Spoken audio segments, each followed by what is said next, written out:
影片主角是83岁的马里詹老爷爷，也就是被当地人视为拥有超自然力量的火山守门人。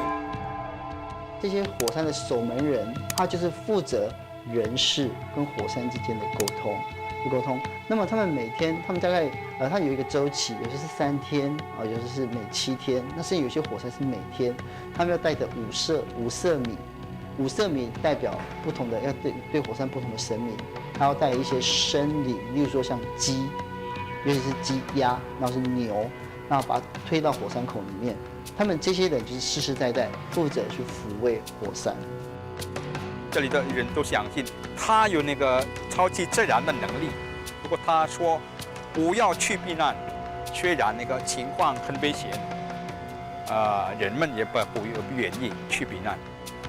马里詹的职务在全世界看来都相当匪夷所思，但不只是他的父亲也是日惹皇宫指派的火山守门人。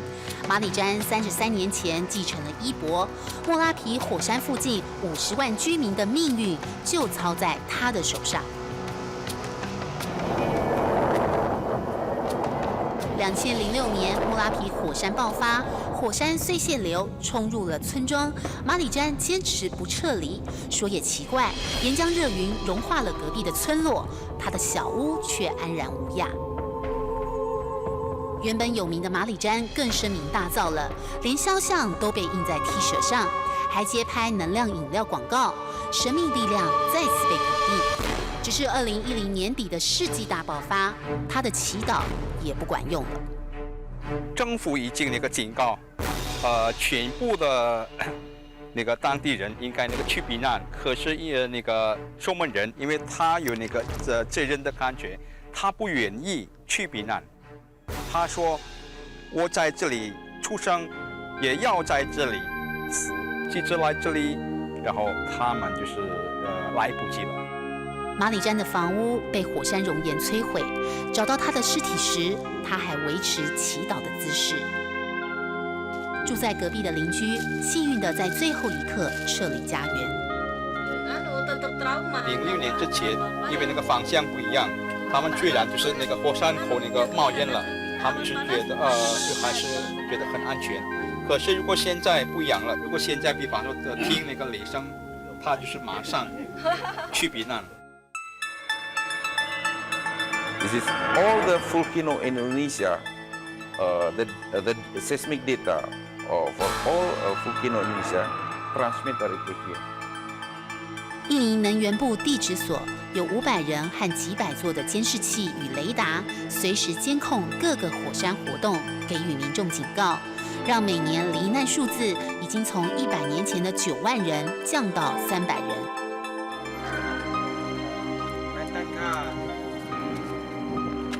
1年1度的火山季，当地人也依旧背着牲畜、水果和蔬菜，辛苦爬上2000多公尺高的火山顶，把贡品丢进火山口里，求火山神灵保佑。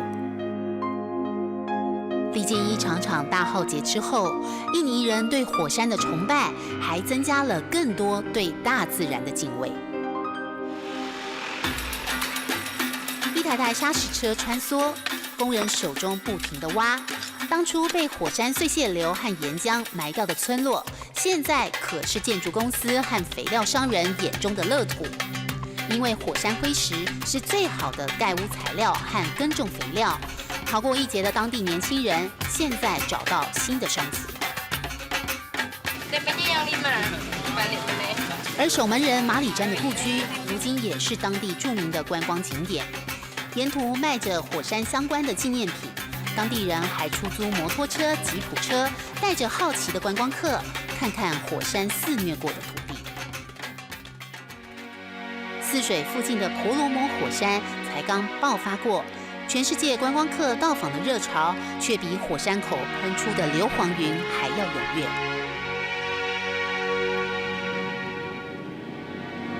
世纪更迭，火山灰一次次卷走了人民和土地，火山脚下的人民终究离不开他们的火山灵。虽然我们觉得很可怕，就是没有办法，因为就是我们住在那边，要搬到别的地方也不知道。深野火山死野火山，毁灭、重生，就像一次次的轮回，循环不息。这是火山国子民生死相依的千年宿命。欢迎回到地狱来的矿工，聚焦火山国。火山爆发带来的肥沃土壤，让印尼成为水果王国。而地底下特殊的地热活动，更让印尼不论是在金属或是非金属的矿产含量，都是世界数一数二的丰富多样。印尼因此成为名副其实的金砖国家，本地和外商积极探勘地底资源，但同时却引发一场世纪大灾难。2006年，东爪哇探勘天然气，就造就出世界上最大的泥火山，到现在还持续喷发。印尼第二大城泗水，车程半小时的繁忙交通要道，也是全球最大泥火山的入口。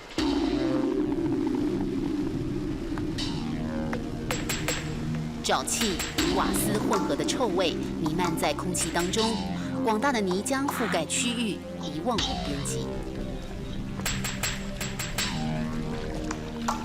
Ini minyaknya, Mister. 近距离看，皲裂的大地依旧汹涌沸腾，泥浆或者地下水不断冒出。几百公尺的远方，每隔5分钟就有一条犹如巨龙的白烟从地底下窜出，直冲天际，异常壮观，却也是致命危机。这里就是全世界最大的泥火山 Lucy。2006年喷发以来，到现在所谓的火山口还不断的冒出天然气，但令人惊讶的是，它造成的原因并不是天然形成，而是人为因素。2006年5月的一天凌晨，泥火山 Lucy 毫无预警地从一个直径80公尺的洞喷发出来，之后每分钟都有滚烫恶臭的泥浆从地底冒出，一天高达10万吨，可以填满60个奥运会的游泳池。周围700公顷土地，包括稻田、房屋和工厂，一系全毁。我现在所在的位置就是泥火山的界限堤防，可以看到和原来的地平线相比差了12公尺，而当地12个村庄还有2万户民宅，现在全部都被泥浆所掩埋。In the beginning, it was like a spring, but then suddenly exploded. Big, huge explosion. Of course, they are afraid because the mud flow is hot mud flow, very, very hot. 泥火山狂烈爆发，居民形容犹如世界末日，可怕的记忆到现在还挥之不去。累积6年下来，受害人数高达10万人，经济损失超过49亿美元。大家原本以为是大地翻动，后来才发现，这个世界最大的泥火山，距离喷发口150公尺的地方，竟然是一个公司的天然气钻井。多项科学研究证实，就是因为钻井的疏忽，才导致泥火山形成和喷发。印尼政府试图用1500个混凝土巨球来堵住火山口，但完全没效，只能不断建造堤坝来阻挡源源不绝冒出的泥浆。印尼位处太平洋火环，火山时时可能爆发，但矿产也异常丰富，将近192万平方公里的岛国土地，金、银、铜、铁、锡、镍、铝。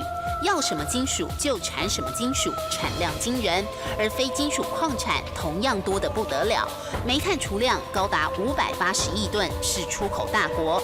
台湾有70%的煤矿就是从印尼进口，石油储量也有1200亿桶。而至于天然气，已经挖掘到的排名世界第13高，仅次于俄罗斯、中东和美国。实际储量高达123兆立方米，相当于206亿桶石油。火山国印尼根本就是坐拥金山、银山、矿山的资源大国。Lucy 泥火山也是为了探勘天然气才引爆的悲剧。但令人不解的是，地表、地底都富饶的印尼，国民所得却只有3469美元。全国2.45亿人口中，有超过76%的人，也就是1亿8700多万人口，每天收入不到2块美金。即使在首都雅加达的市区，到处都是脏乱落后、未开发的景象，还有沿街乞讨的平民。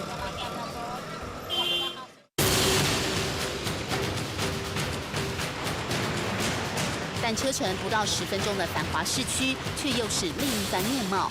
平坦大道车水马龙，摩天大楼、高档百货四处林立，国际名牌、双宾名车奢华十足。印尼的金字塔顶端和底端的生活，简直就像天堂和地狱。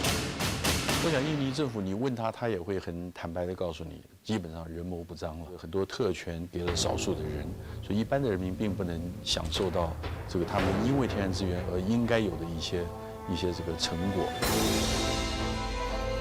2次大战后，印尼好不容易摆脱荷兰人长达300年的殖民统治，独立建国。但1968年，苏哈托执政，独裁统治了32年 ，A 了国家人民350亿美元，超过1兆新台币。上梁不正下梁歪，印尼的官员从警察到海关几乎无人不贪。国际透明组织报告显示，全球163个国家中，印尼排名第126，贪污的情况比非洲奈及利亚还要严重。国家资本被官员侵占，后果就是基础建设落后、民不聊生、经济凋敝。泥火山背后的矿公司 Labindo 负责人就是印尼第2大党主席巴克里家族所控制的商业帝国。悲剧发生后，先推给地震，之后虽然承诺赔偿当地7亿美元，却迟迟不肯付钱。位高权重者贪腐卸责，现任总统苏希洛上任之后，整肃国内贪污，先在海关装鹰眼，严禁收钱，又从身边重臣开刀，前央行行长和副总裁都因收贿被判刑入狱，试图挽救深陷贪腐泥淖的国家命运。